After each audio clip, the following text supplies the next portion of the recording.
Isang magandang umaga muli sa ating lahat at may Hashem continue to inspire us with His Torah and give us strength as we continue our sharing for this our first meeting this 2026 year in the Gregorian calendar.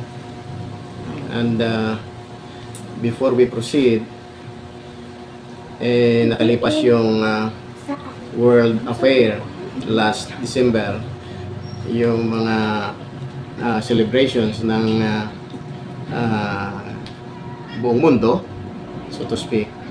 Dahil ang mga Muslim hindi naman nagsis-celebrate yata ng ganyan, no? At yung ibang religion. However, majority of the people ay nag-celebrate ng Christmas, ng New Year, and we already know from the start na tayo magising sa katotohanan, tayo ay mag-embrace ng Torah.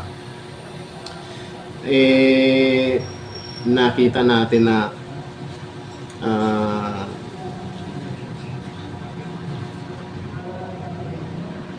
1100 years before the formal recognition ng Christianity, mayroon ng or establishment ng Christianity, yung legal establishment ng Christianity that is around 400 years in the Common Era, 380 to 400. Naging official na religion ang Christianity. Okay? So during the time of Jeremiah, there was already a pronouncement, a warning, Jeremiah chapter 10 verse 1 to 4, na nung panahong yon, nag-warning na si prophet Jeremiah, ang Panginoon, yung true prophet Jeremiah, na huwag kayong gagawa ng kukuha ng isang puno, isang sanga ng puno o bahagi ng puno, dadalhin nyo sa inyong bahay, gagayakan ninyo, i-fix ninyo, lalagyan nyo ng mga decorations na silver and gold. Okay? And if we read that account of prophet Jeremiah, it reminds us of a Christmas tree. So during the time of prophet Jeremiah, 700 years before the birth of the Christian idol, si Jesus, okay, plus 400 years, so 1100 years, okay, before the official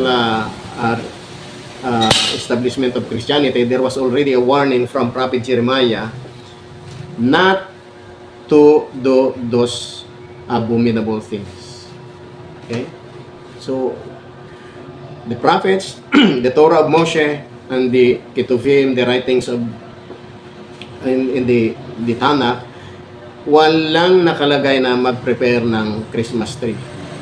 And also, after a few days, sineselebrate nila yung New Year, okay, in honor of a Roman deity, not a Greek deity, a Roman deity, Janus. That is why, sino ito si Janus? That the first month of the Gregorian calendar was named. So, in January, no? The month of January was named after the Roman deity Janus. So, sino si Janus? Janus is the deity of the beginnings.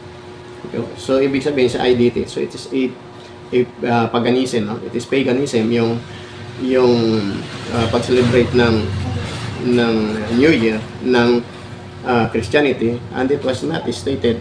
There are 4 New Years that was in Judaism, that is in the Jewish calendar, and none of that is included yung January 1. It is not the New Year. Okay, so meaning to say, we have already discussed last Sukkot that the New Year for the whole world is on the 7th month. No, in the 7th month, that is September, no? The 7th month. Yun yung tinatawag na Rosh Hashanah, no? Para sa buong mundo, no? regardless of their affiliation, because that was also the birthday of the first human being, Adam. Okay? So, itong January ay it reminds us na ito ay in honor of the Roman deity Janus. Kaya nga hindi tayo pwedeng magbati ng Happy New Year during this time, Merry Christmas sa kanila, no? And if we are even greeted by them, we will not respond any word to them, okay? Because it is a kind of idolatry. We have discussed before that in Exodus chapter 23 that we should not mention, no, the names of other gods. Okay, and so we will proceed to our lesson. And our lesson last time, na hindi pa natin natapos, is nandun na tayo sa pagbaybay doon sa or pagtahak doon sa topics ng yung sistema, religious system na para sa lahat ng mga hintel. At ito na nga ay yung 7 universal precepts na naukol sa lahat ng humanities na binigay kay Adam, kay Noah, and then it was recoiled during the time of in Mount Sinai. Okay, but before that, I would like to insert itong isang lesson from the Mishnah, Avot, okay, Perkei Avot, or chapters of the fathers. Okay, okay, ito yung Perkei Avot, no, chapters of the father. This is the Beraita in chapter 6 of this holy book, in verse 1. According to Rabbi Meir, okay,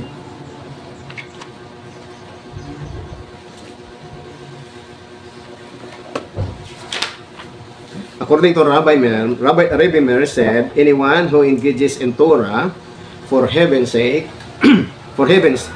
merits many things.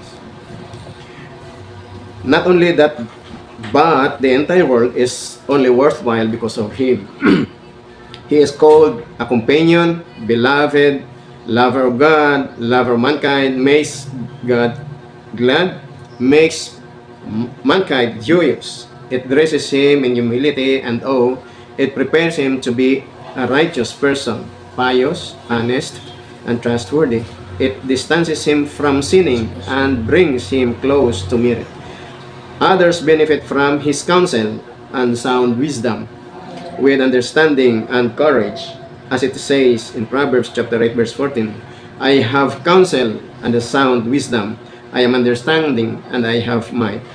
It gives him majesty and rule, the ability to analyze the law, and the secrets of the Torah are revealed to him. He becomes like an overflowing spring, a never-ending river.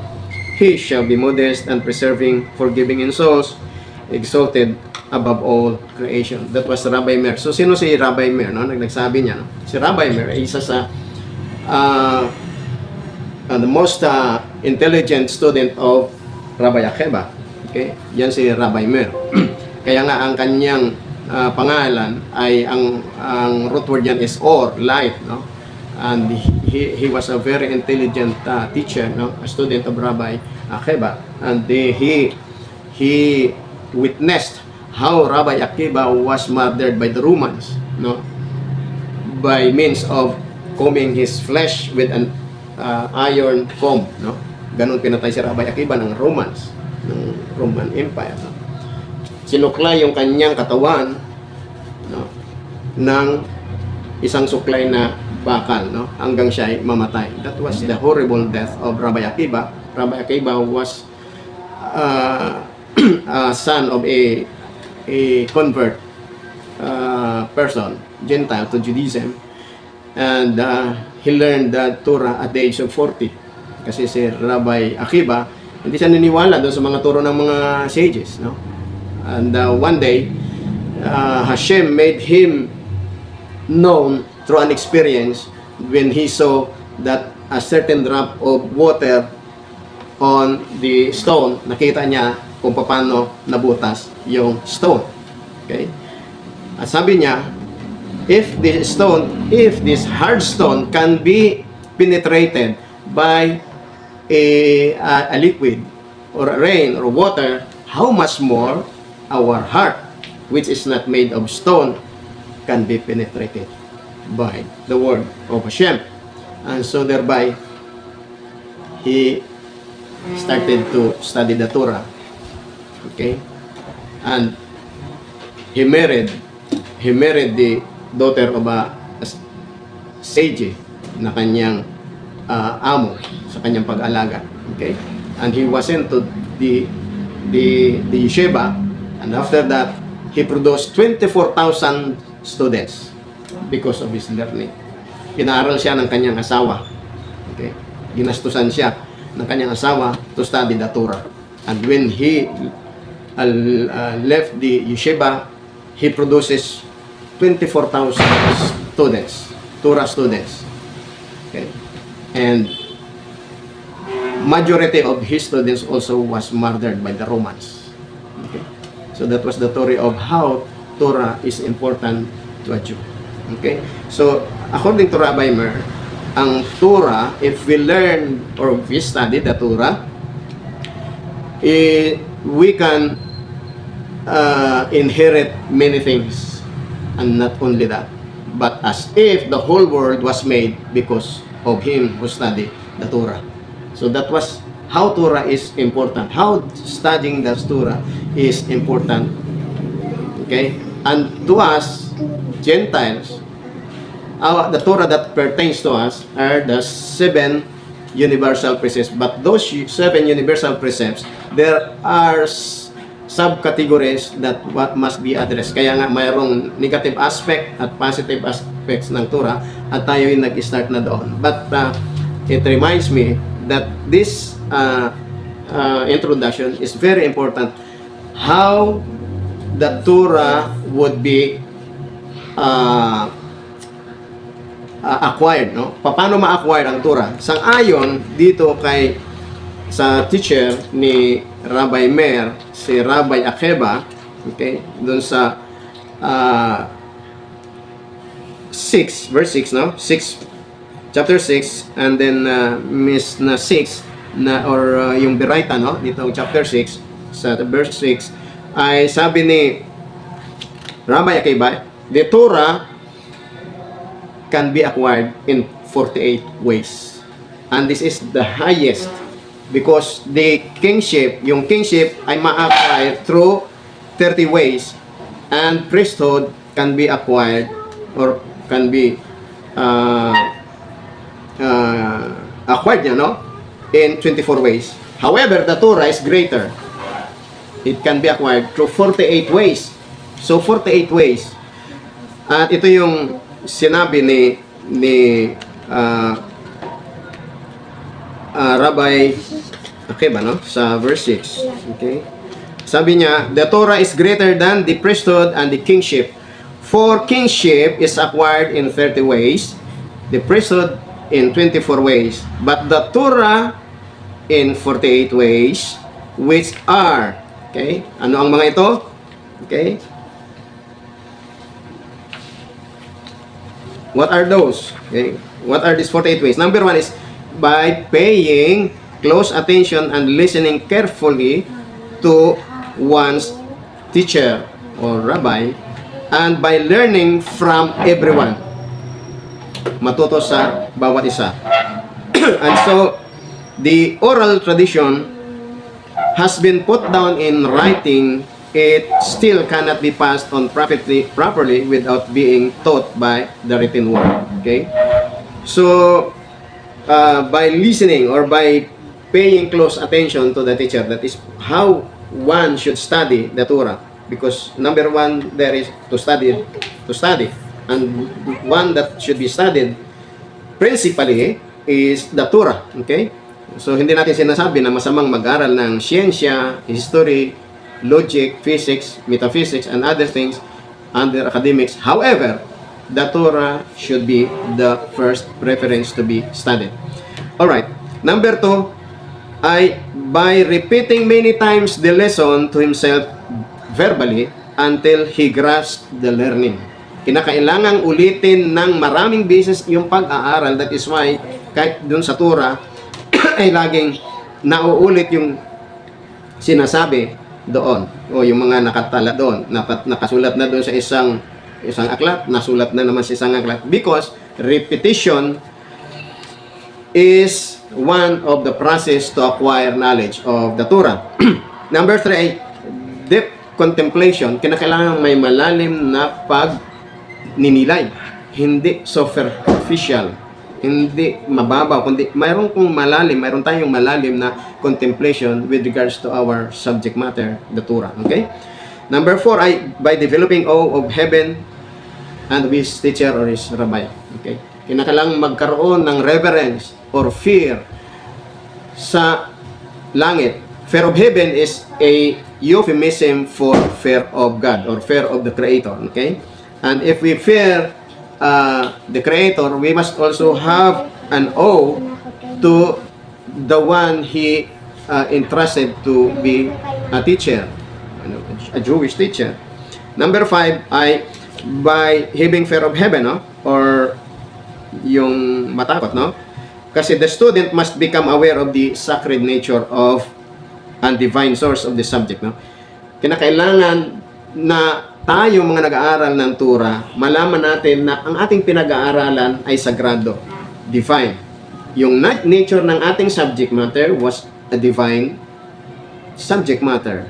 Hindi ito kagaya ng mga secular studies. This is a divine subject that pertains primarily to the Creator, to His covenant with Israel, to His covenant with humanities, the Gentiles.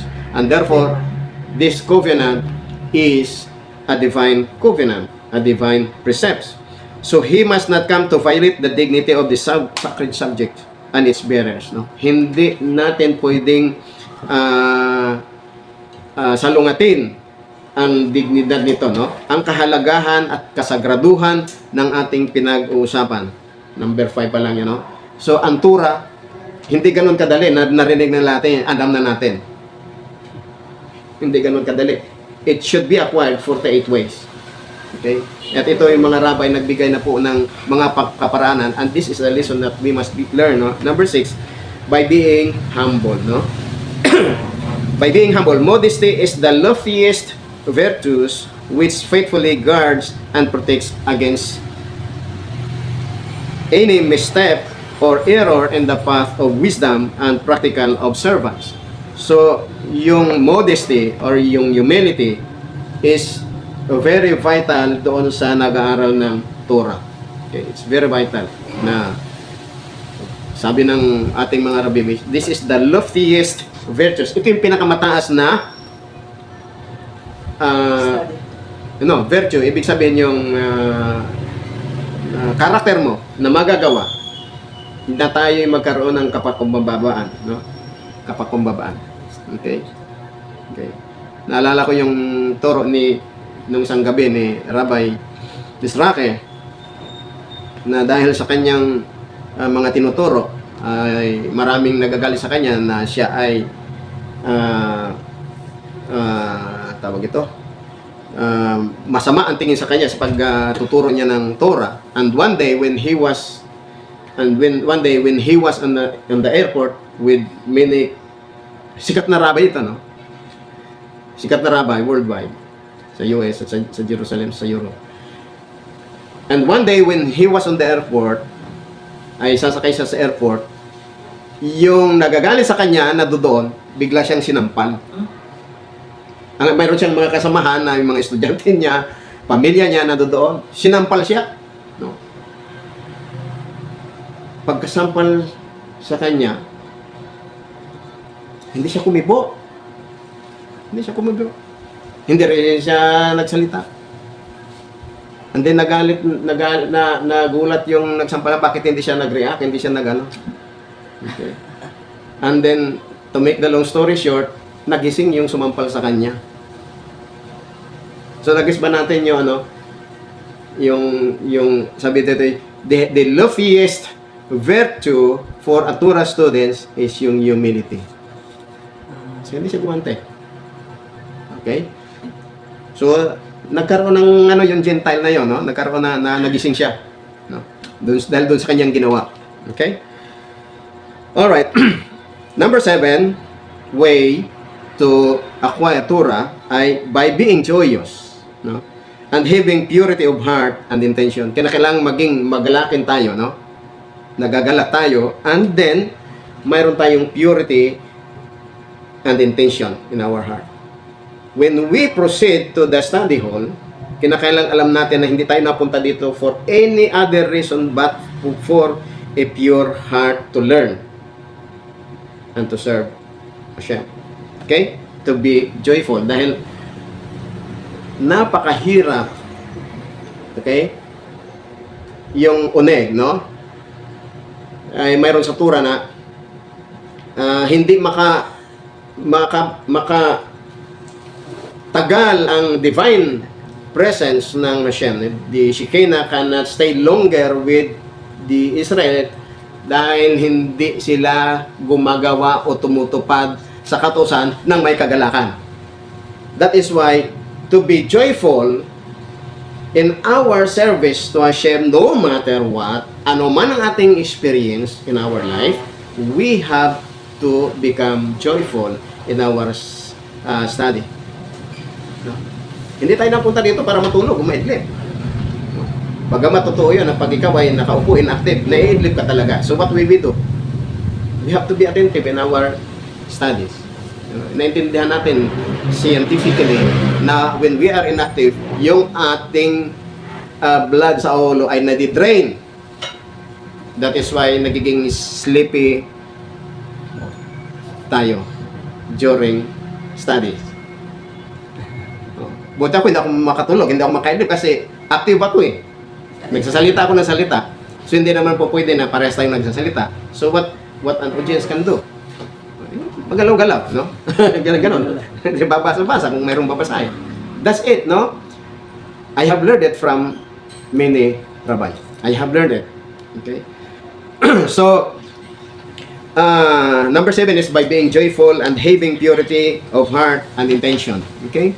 Number 8 is by serving Torah scholars, which is greater than studying with them. Yung paglilingkod sa mga scholars.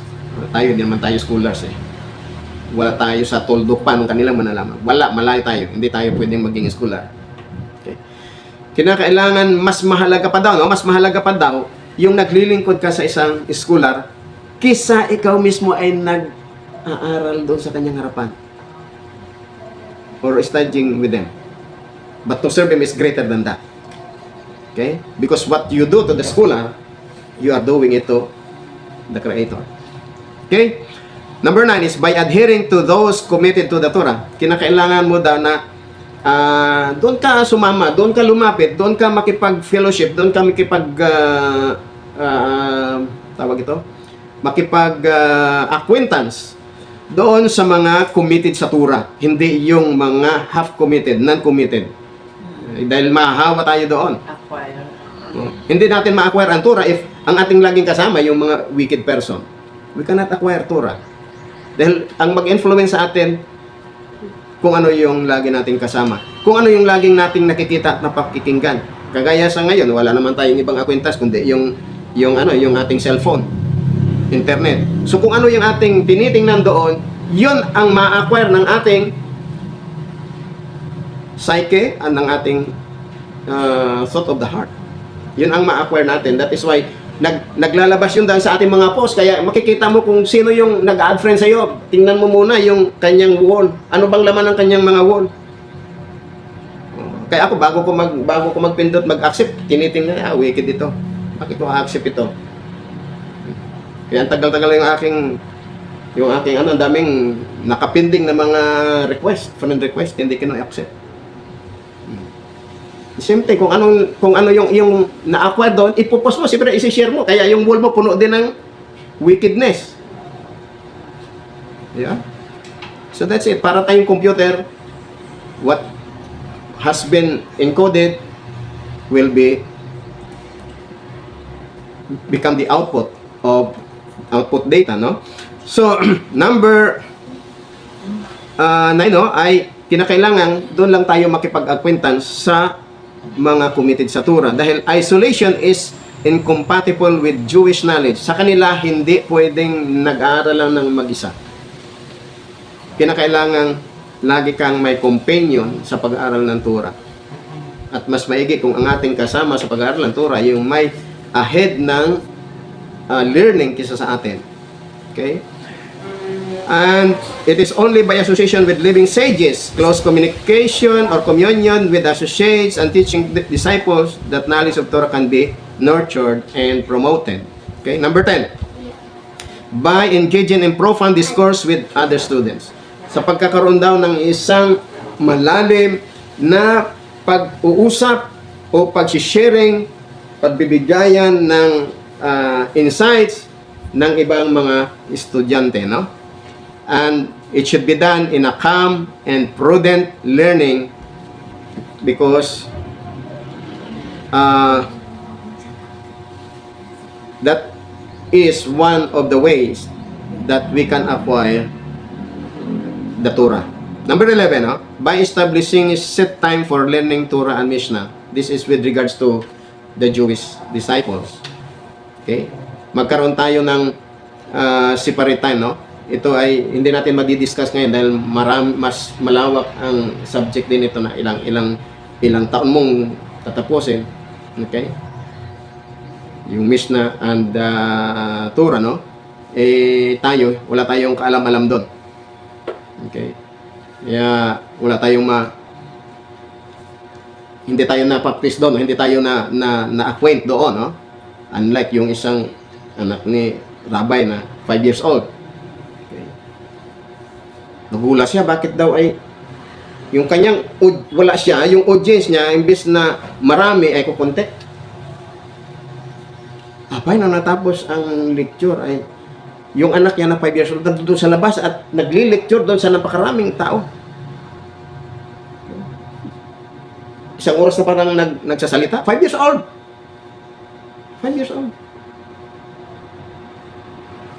Sa kanila, number 1 yung knowledge and wisdom.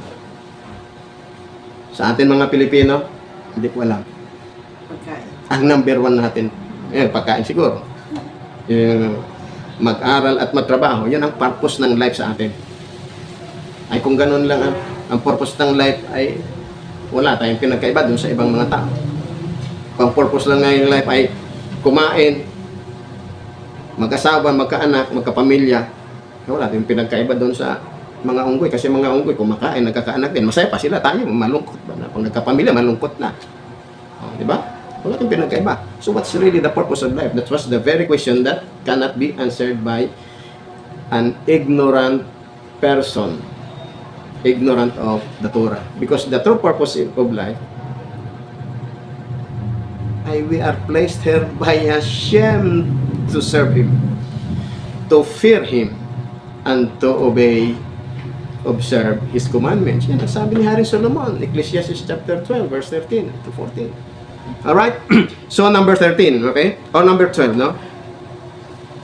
By minimizing his business activities. Oh. Kaya ba natin ito? Na ang ating business, kung halimbawa nagbi-business tayo ng 24 hours a day, kaya ba natin gawin ito na 4 hours lang? Or 8 hours lang? Or kasi kung karamihan ng ating oras ay doon na lamang sa ating business or sa ating hanap buhay, ay hindi tayo maka-acquire ng Torah. So time element is very important how to acquire Torah, and we must have to allot time for studying the Torah. Okay? So the Torah seeks to teach us to view and arrange all human affairs on earth in the light of the teaching of the Creator. Active participation in civic and communal endeavors is a duty. Totoo naman na tayo ay may duty na gano'n, no? But moderation is essential for there to be the time, mental clarity, emotional calm necessary for the cultivation of Torah wisdom. Hindi yung pag-upo natin sa table, basa na kagad tayo, no? Mayroon pang dapat na mga ano, yung parang intro na, magmuni-muni sa pag-aaral ng Torah. Okay? Number 13, no? Minimizing involvement in mundane affairs. Yung mga mundane affairs natin, no? Ano ba yung mga mundane affairs natin? Yung barkadahan. Okay? Yung huntahan. Yung gala time, no? Minimizing pleasure, no? Ito, halos magkaparehas, no? Pleasure. Ano ba yung mga pleasure sa mundo? Okay? Outing. Out of town, no? Touring. Yung mga yan. Ano pa yung mga pleasure na kinagigiliwan ng mga tao na halos lang napupokus na lamang doon. No, yung iba ay, yung talagang mayayaman, mga matitindi ay, minsan ay sa ibang lugar, kakain lang doon. Kinabukasan, balik na ulit. Natapos ang 1 week, walang nabasa na kahit isang verse. Hindi nakapakinig ng isang teacher ng Torah ng kahit na para matuto ng kahit single lesson or single thought about Hashem, about the Torah, about history. Okay? Minimizing sleep. Ito, kinakailangan. Maraming nag-failure din dito, no? Kaya nga, ang Panginoon Hashem nagbigay na ng araw at gabi. What is the purpose? Sabi ng mga sages, what is the purpose of having the night? Ang purpose yan is to sleep. Pero kung ang pati araw gagawin nating sleeping time, ay hindi na yan tama. Di ba? Ay yung mga matitinding sages, kaya nga yung mga great, kahit yung mga modern great scholar na namatay na, the 18th century, they only sleep 2 hours every night. The rest of their time, Torah study. Yung mga great thinker, sina Rabbi Elyashiv, okay, Baba. sila ay, sa kanila kasi, sila yung mga highest level na ng mga kami na mayroon silang, yung kanilang nishama ay nasa higher level, na mayroon na silang, halos ang nagpapatakbo na ng kanilang buhay, ay yung halos wala na sa physical. Konti na lang yung sa physical. Tayo hindi pa natin kaya kasi nga, pag tayo'y inantok, hindi natin malabanan yung antok. Dahil lamang pa yung ating physical existence. But if lamang na yung ating spiritual attachment with the Creator, yung mga yan ay malilesen. So, makita natin kung gaano ka, hindi ganun madali ma-acquire yung Torah. Hindi sa pamagitan yun ng galing ng pagsasalita at padamihan ng memory verses. These 48 ways are very vital element na makita natin patunay na na-acquire na nga natin ang Torah. Okay? Minimizing idle talk. No? Kinakailangan yung mga walang kabuluhang salita, no? Yung idle talk na sinasabi nitong mga ng rabbi, mga ng mishnang ito, ng beretang ito, is that yung walang may bibigay na walang may bigay na magandang, may dudulot na maganda sa tao, no? Yung iba kasi, kahit mag-scroll ka ng Messenger, mag-scroll ka ng Facebook, sino ang maraming mga views? Yung mga walang kalatoy-latoy na mga palabas. Subukan natin i-upload natin ito kung may manonood na gano'n. Wala. Kasi sa kanila, corny ito. But the real joy is with Hashem. With studying the Torah. Okay?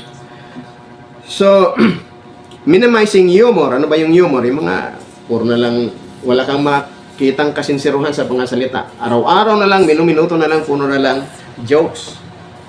Brother? Puro na lang jokes. Kung ano yung mga jokes, yung mga sa inuman noong unang panahon, hanggang ngayon, dala-dala pa din. Hindi na makalimutan, no? Why? Yun ang nasa loob niya. Kaya yung Torah hindi makapasok. Ang nandoon sa isip niya, Yung jokes. mga jokes. Walang ibang input from the Torah. Okay? So, paano papasok yun? Puno na ng yung kaisipan, puno na ng mga ganon, okay? So, minimizing humor. Torah also can be acquired by not angering. Kanina brother, talagang parang magagalit nga ako doon sa sa foreigner eh. Iniisip ko ito kasi kahapon ko pa ito minumuni-muni. Sabi ko, itong foreigner na Kaya kita mo, kung kailan ka nag-aaral ng Torah, doon bibigyan ka ng panungasim na susubukin ka kung matututo ka doon sa iyong binasa. Sabi ko itong puri, no? Gugulatin pa ako. Buti hindi ako masyadong magugulat. Kung magugulat ako, na ganyan pa, may kasabay na isa dito na nagmumotor. Kaya nga, gumanon ako ng konti, mayroon tong isang nagmumotor eh. Tapos nakasunod siya, bigla akong gigilitan ng monobila niya. Tapos nag-cross. Tapos krinos niya kaagad. Ay, hindi ko alam, may foreigner. Mahirap yung daan. Ang hirap ng daan doon sa Balatukan eh. Puro bako-bako. Ano? Okay? So kanina iniisip ko na paparahin ko talaga at kausapin. Ay, sabi ko, abala na lang yan. May tikte na mo, nandito ba? Ay, kung ginawa natin yon, palso na naman tayo dito, brother. Di ba? Alright. So, being kind-hearted, no? By being kind-hearted, may mabuti kalooban. The search for knowledge is obscured by jealousy and hatred. So, kung tayo nag-acquire ng knowledge of the Torah, it can be obscured by jealousy and hatred. Because of his envy, he cannot acknowledge facts of truth and right discovered and uttered by others. Okay? So, ganun po yun. No? Number 20. By trusting the authenticity of the rabbinic tradition, this means believing that everything our sages and rabbis have said came directly from Hashem via Moses. Okay? Number 21. By accepting one's affliction, tanggapin niya ang kanyang affliction. Ano itong affliction? Yung kahirapan, yung kanyang suffering. Because according to the sages, suffering trains us both mind and spirit. Yung ating suffering, tinitrain tayo ng through mind and spirit. At hindi natin alam na yung suffering also rectifies a person dahil part ng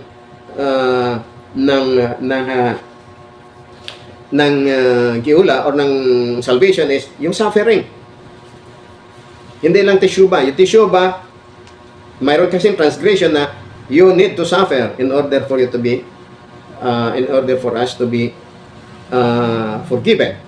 And suffering, tawag ito, kung mayroon tayong tamang aral ng Torah, yung suffering ay magiging lesson para sa atin, mai-strengthen yung ating mind and spirit. Okay. Sino ba dito nakaranas? Ilang beses ba kayo nakaranas ng yung between, an experience that between life and death? Meron na ba nakaranas dito sa atin? Si brother, alam ko, meron na. Between life and death yun, yung binaril siya dito, no? Life and death yun, nabuhay siya. Okay? Sino pa sa atin? Ako ilang beses sa sakit. Sakit na typhoid, sakit na COVID. No, actually, hindi naman talaga COVID, pneumonia. Okay? Bangga sa tricycle, no? Kamay, paa. Okay? Ilang beses, no? Nabangga din nung bata pa ko, nabangga din sa bisikleta, lumipad, nawala ng malay. Okay? So, marami ring kanya-kanyang experience na ganun. But those things strengthens a person. Yung iba kasi, pag nagkaroon ng suffering, imbes na magsisi, sinusumpa yung Creator. That is no good. Instead na magpasalamat, bakit ako kinumang sa aking disgrasya? Dahil itong kamay ko, no, di ba? Sabi ng Shema Israel, Adonai Lon Adonai Echad, and you shall love Hashem with all your heart and with all your soul and with all your might. With your soul, that is the service of the heart. Or with all your heart, that is the service of your heart, and that is about prayer. With all your mind, that is your thinking, that is your wisdom, your lesson. With all your might, your hand, your physical body should work for Hashem, for the glory of Hashem, the Creator. And so, kung ang ating kamay, ang ginagawa ng ating kamay ay parang lumalayan na kasi nung araw, gusto nating magsulat ng mag-author ng federalism na constitution, mag-contribute. Itong kamay ko, nakumang dahil doon, dahil bubangga tayo sa tricycle, sa motor. Kasi yung ating kamay, mayroon ng ibang gustong gawin. Ganun din yung ating paa, ang ganun ang na ano din doon, na nasira din ito doon, na nasugatan din. No? Matagal tayong napilay. No? Kaya nung pumunta tayo sa Malacanang, pilay tayo. See? Binibigyan ng Panginoong Hashem yun para mag-isip tayo. Ma-purify tayo in spirit and in our mind. Maisip natin. Walang tsambang nangyayari sa atin eh. Lahat yan ay mayroong dahilan. Malalaman lang natin if we have the knowledge of the Torah. Okay? Number 22, by accepting one's limitation and restricted capacity to learn. Kailangan matanggap natin yung ating limitasyon. Ang sabi ng ibang term nito ay know your place. Number 23, by accepting one's lot in life and not pursue riches. This also means that everyone must recognize that his real place is in the world to come. Kinakailangan po natin na malaman natin na ang ating final destiny, ang ating real place is the world to come. Hindi ito. Kaya kung hindi man ni pinagkaloob sa atin ng Panginoong Hashem na yung material na riches sa mundong ito, wag nating ipagpilitan. Kaya po. Bibigyan na pa ng Hashem, salamat. Kung hindi, salamat pa rin. We have to remain faithful and committed in the Torah of Hashem. Okay? So, Hashem evaluates our achievements solely in terms of the extent of which or to which we have made good use of the faculties which He has endowed. And number 24, by safeguarding one's tongue from leading him to sin. Kailangan ingatan daw ng ating mga bibig na hindi magdala sa atin ng kasalanan. Ibig sabihin, ang paliwanag ng mga kakamimay, do not force your views on others. Restrain yourself from voicing your conviction unless outspokenness is fitting and proper, and qualify all your utterances with the reservation that they are true only to the best of your knowledge. So, example, no? In terms ng ating situation with other people na walang alam sa Torah, we cannot force them to believe what we believe. It's better to keep silent than to enforce what we learn. With regards in between the brothers and sisters, kinakailangan laging supplied with the source of the Torah or the words of the sages. Laging doon. Kung sinabi ng halaka na ganito, we have to listen. Kung sinabi ng Torah na ganito, we have to listen. Okay? We must learn. Halimbawa, sinabi ng isang kapatid na ganito, ano itong sinasabi dito sa Torah na ganito? Okay? Then, if hindi natin maintindihan, ang halaka, ang Talmud, walang puwang sa Torah na hindi diniscuss at hindi binigyan ng ruling or hindi binigyan ng katugunan. Lahat ay may katugunan na.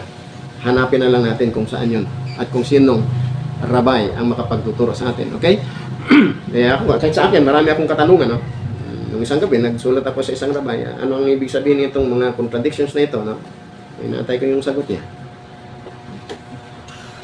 So, kung hindi ko alam, susulat ako sa aking mentor na Jewish rabbi. Okay? Number 25, by not using one's achievements and learning for his own benefit nor take credit for his Torah accomplishment. Okay? So, ano ibig sabihin? All our attainments are due to divine providence and with God's help. Knowing this, we must view our achievements with no other emotion but humility, no? Hindi natin pwedeng ipagmalaki yun, no? Humility pa rin, okay? Number 26, by being loved, na tayo'y iniibig, no? Dahil doon sa ating virtue na natutuhan sa Torah, okay? They will like us because the virtue that Hashem given us through the Torah.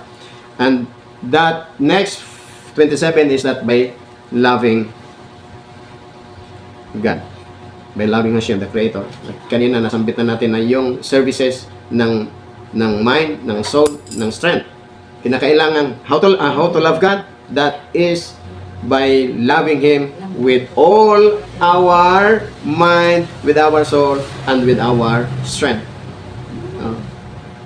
Ang hindi lang may alam natin yung paano may mano natin ng ating ng heart, and that is the service of prayer.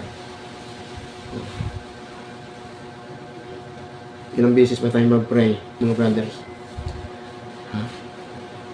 Kung hindi natin ginagawa yun, hindi tayo nakakapag-love sa God, sa Creator. Sino bang nakakaalala nung sinasambit nating mga Book of Psalms araw-araw? Nasisitas ba natin yan? For the Gentiles, they have to include Psalm 67, Psalm 100, Psalm 145, Psalm 146, Psalm 93. Kinakailangan araw-araw nating basahin yan. Araw-araw din. We have to serve Hashem, to love Hashem with all our might, with our mind. And that is by studying the Torah, according to the rabbis. And with our strength, that is by attending such things like this. Fellowship. Strength. Kahit mayroon pa magpipigil sa iyo, ay, maulan, bakit ka pa pupunta doon? Di ba, brother? Because nakatatak na sa iyong isip, sa iyong puso, sa iyong inner parts, how to serve, to love Hashem. Okay? And next is 28, by loving people which will result in his being able to bring him close to Torah. Kinakailangan din natin, hindi lang puro tayo dialogue sa kanila, no? Kinakailangan ipakita din natin yung kabutihan ng Panginoong Hashem. Okay?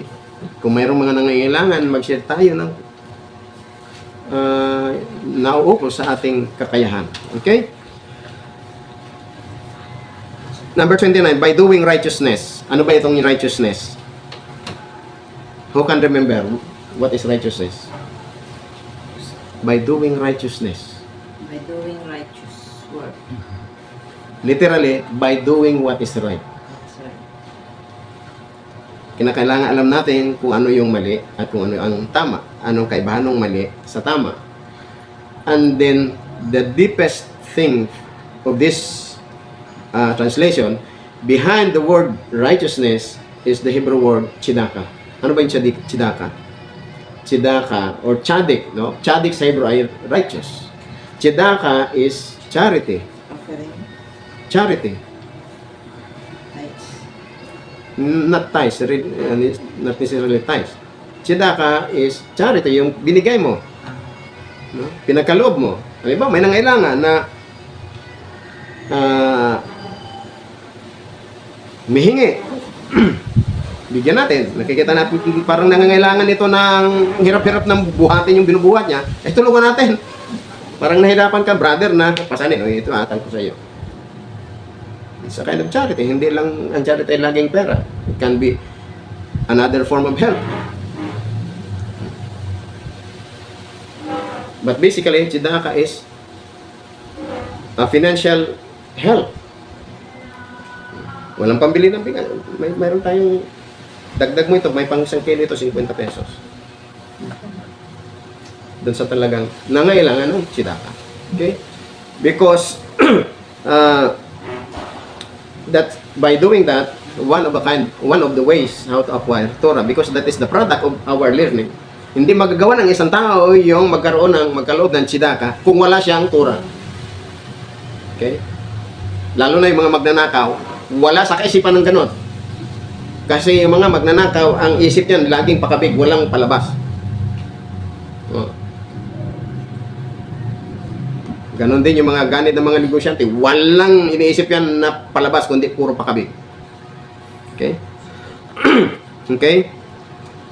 By loving honesty and integrity, a true disciple of the Torah study loves right, duty, and fairness, and will defend them whenever he may go. Number 31, by loving rebuke. Kinakailangan daw nating wag nating masamain kung mayroong nagpapayo sa atin o mayroong sinasabi, brother, mali yan, sister, mali yan. No? Hindi, tama yan, ito dapat, no. Hindi natin masamain yung ganon. For we should understand that reproach makes us bitter people. Yung reproach na nangyari sa atin, it makes us bitter people. Kaya tamo ngayon, yung mga gumagawa ng kalukuhan dyan sa government, kahit anong rebuke, hindi makinig. Lalong pinatatakpan yung kasalanan. Okay? Because they have no Torah. Wala silang Torah. If they have Torah, then isang sabi lang siguro ni Lubis na kakutsaba ka ito. Eh. Oo nga, kakutsaba nga ako. Sorry po. So, uli ko na lang. Di ba? Eh, wala eh. Walang Torah. So, by distancing oneself, number 32, from honor and public recognition. Yung gano'n, no? Yung laging naghahangad ng special mention, no? And then, number 33, by taking no pride in your accomplishment in learning. Hindi tayo pwedeng magmayabang, maging pagmalaki kung ano yung ating mga natutunan. Okay? By having no enjoyment in ruling over others. Hindi tayo nagagalak na tayo ay pinampunan natin yung iba o naglilid tayo dun sa iba. No? Hindi gano'n, no? By carrying your weight in communalness. Ito yung parang sa Tagalog ito ay the spirit of bayanihan. Okay? Carrying your weight in communal needs. Number 36, by judging everyone favorably. Magkaroon ng tama na panukala. Okay? Number 37, by inspiring honesty and decency in others. Kailangan magkaroon tayo na ma-inspire yung iba sa pamagitan ng ating katapatan at sa ating kabutihan, decency, no? Kalinisan. Number 38, by inspiring others to pursue peace upang tawag ito na para sila ay magkaroon din ng peace, no? Ang experience, may experience ako sa ito sa amin kasi nga din sa lupa namin daming nang nako-occupy doon sa nagtawid na doon sila sa lupa namin doon sa Linaw. Ang dami ng bahay na nag-ano doon. Yung isang bahay doon, giniba na ng bagyong si Opong. Tinayuan na naman. Hindi ko na pinagsipay na huwag mo itayo. Kaya sinasabi ko, sabi nila, magpapasurvey din daw sila sa December. Ngayong, nung nakalipas na December, pinuntahan ko. Akala ko magpapasurvey kayo ng December. Tagal-tagal ng panahon, hindi lang 3 taon ng paghintay namin, ay may gusto nang bumili yan, ay nadideprive ako, kailangan ko ang pera. Ultimo nga, aking pagbabiyahe ay halos hindi ako magbabiyahe, wala akong eksaktong hanapbuhay, wala akong hanapbuhay. Okay. Sabi ko, parang isip ko, parang gusto nga nang ipakorte. Sinabi ko sila, kinakausap ko sila, nagharap na kami sa barangay bago kami nag-survey noon. Nung isang araw, tinawag ko, magpapasurvey na sila. Nagpasurvey nung isang araw. Kahapon nga. Tinawag ako, pumunta ako kahapon. So, sinurvey nila. Pinasurvey doon sa surveyor. So, kung ang aming hunay nandito, sabi ng surveyor, yung survey nila nandito, mga 1 metro lang ang diferensya. Kasi, ibig sabihin tama gihapon. Kasi mayroon namang tolerance yan. So, mamaya pupuntahan ko sila. Kasi sabi ko sa kanila noon, kung hindi pa ninyo magawa yan, kasi kami antenahan tayo, pag hindi niyo pa magawa yan ngayong January, dahil nagpaalam kayo ng January na naman, February, magdidemanda na talaga ako. Magdidemanda na talaga kami. Pero, malumang lang salita. Kasi sabi ko, mahirap magkaroon ng kaaway. Bata pa mo ako ay sanay na ako sa kaguluhan. Ayoko nang gano'n. We have to pursue peace. Kaya sabi ko, bago ako gumawa ng legal action, kausapin ko sila. Kahapon, nung nagsurvey sa site, nagsabi na yung isa na, kung mapatunayan yung survey na hindi sa amin, magkano ang binta ninyo? Gusto na rin, nagpahiwatig na. So, ibig sabihin, hindi, kung mayroong mga ganyan man, hindi kaagad ang ating ipalalabas ay para. Umalis ka na dyan, sa amin yan. Hindi ganun eh. Kasi may mga batas dyan. May mga batas dyan. Kahit lupa mo yan, mayroon diyang bahay na nakatayo, sirain mo yan. Ikaw ang magkatakaso kahit lupa mo yan. Bakuran mo yun, hindi siya makaano, may kaso ka kahit lupa mo yun. Paalisin mo doon, forcible entry ka doon sa kanya or unlawful detainer. So kinakailangan sa atin, alam din natin kung ano yung mga batas. Kaya dahil sa ganyan, kinakailangan i-portion natin yung peace para mag-ani din tayo ng peace. Kaya kahapon sabi, ayaw din namin ng gulo, ayaw nyo na yung pan pala, hindi. Bayaran nyo na lang sa isip ko. Sa isip. Alright. Okay, by learning with a reasoned mind, matuto o mag-aral ng may katwiran na pag-iisip, one should be level-headed. Ibig sabihin, tama ang timbang, no? By not being afraid to ask when you do not know the answer. Huwag tayong matakot na magtanong kung hindi talaga namin alam ang sagot, no? By responding to inquiries when you do not know the answer. Sagutin din. By being attentive, kailangan maging attentive, no? Hindi ko na ipaliwanag. By responding wisely and adding pertinent insight. Pagtugon ng may karunungan at makadagdag pa ng insight. Okay? By learning in order to teach others. Number 45, by learning in order to do. So, yung learning, ang purpose is in order to teach others and in order to do. Kaya napunta tayo dito para balang araw, marami tayong alam, makaturo din tayo ng tura, gagawin natin yung ating mga tinuturo. Okay? Number 46, by sharpening his teacher with good questions. Kung mayroong mga magtatanong man tayo, ay para pa makadagdag doon sa nagtuturo ng kanyang insights. Okay? Number 47, by having a desire to learn. Ang ating nais talaga ay matuto, no?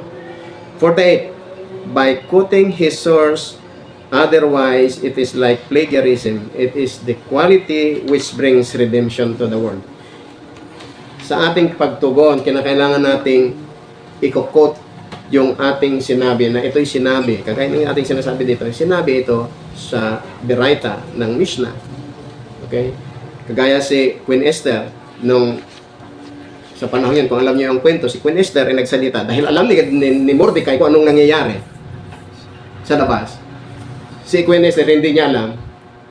Kaya sabi ni Mordecai sa kanya, sabihin mo doon dahil kung hindi mo gagawin, parehas tayong mamamatay. So, pumunta siya kay Ahasveros na sinabi niya, in the name of Mordecai. Kinote niya si Mordecai. Okay? So, when we answer something, we must quote kung saan galing, kung sino nagsabi. That is the rightful kind of study. Hindi sasabihin natin na kung tayo ay magkakaroon ng learning ay para sa akin ganyan yan eh.